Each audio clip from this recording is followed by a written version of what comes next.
धनतेरस के दिन किस देवता की पूजा होती है? आइए जानते हैं। कार्तिक मास की कृष्ण पक्ष की त्रयोदशी तिथि को मनाया जाने वाला यह पर्व लोगों के जीवन में समृद्धि, सुख और स्वास्थ्य का संदेश लेकर आता है। आम जनमानस में इस दिन को सोना, चांदी और बर्तन खरीदने का पर्व माना जाता है, लेकिन धार्मिक दृष्टि से इसका संबंध विशेष देवताओं की पूजा से होता है। धार्मिक ग्रंथों के अनुसार समुद्र मंथन के समय जब 14 रत्न निकले तो उनमें इसके साथ ही भगवान धन्वंतरी भी प्रकट हुए। वे अपने हाथ में अमृत कलश और दिव्य औषधियाँ लेकर समुद्र से निकले थे। भगवान विष्णु का अवतार माने जाने वाले धन्वंतरी का आयुर्वेद और चिकित्सा विज्ञान के देवता माना जाता है। इसीलिए धनतेरस को धन त्रयोदशी भी कहा जाता है। इस दिन भगवान धन्वंतरी की विशेष पूजा करने का विधान है। भक्त उनसे निरोगी काया और लंबी आयु की कामना करते हैं। मान्यता है कि उनकी कृपा से जीवन के रोग और शोक दूर हो जाते हैं। यही कारण है कि चिकित्सा, समुदाय और स्वास्थ्य से जुड़ी संस्थाएं इस दिन को विशेष उत्साह से मनाती हैं। माँ लक्ष्मी और धन के प्रतीक का महत्व। धनतेरस का संबंध माता लक्ष्मी से भी जुड़ा हुआ होता है। इस दिन घर में नए बर्तन और आभूषण लाना शुभ माना जाता है।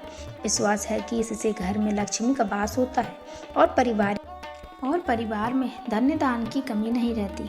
धार्मिक परंपरा के अनुसार इस दिन खरीदी गई वस्तु कभी नष्ट नहीं होती, बल्कि उसका फल दीर्घकाल तक मिलता रहता है। यही वजह है कि लोग इस दिन को धातु के बर्तन, आभूषण, सिक्के और कीमती सामान खरीदना शुभ मानते हैं। धनतेरस पर केवल धन्वंतरी और लक्ष्मी जी की ही पूजा नहीं, बल्कि यमराज की भी पूजा का महत्व है।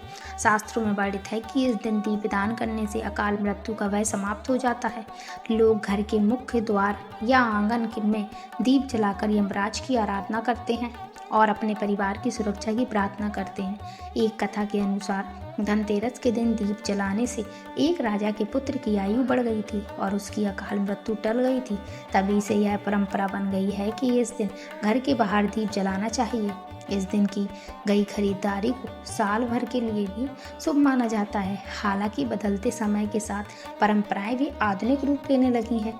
अब लोग ऑनलाइन खरीदारी करना भी पसंद करते हैं और सोने चांदी के सिक्कों के अलावा इलेक्ट्रॉनिक और गाड़ियों तक की भी खरीदारी धनतेरस में शुभ अवसर पर किया करते हैं।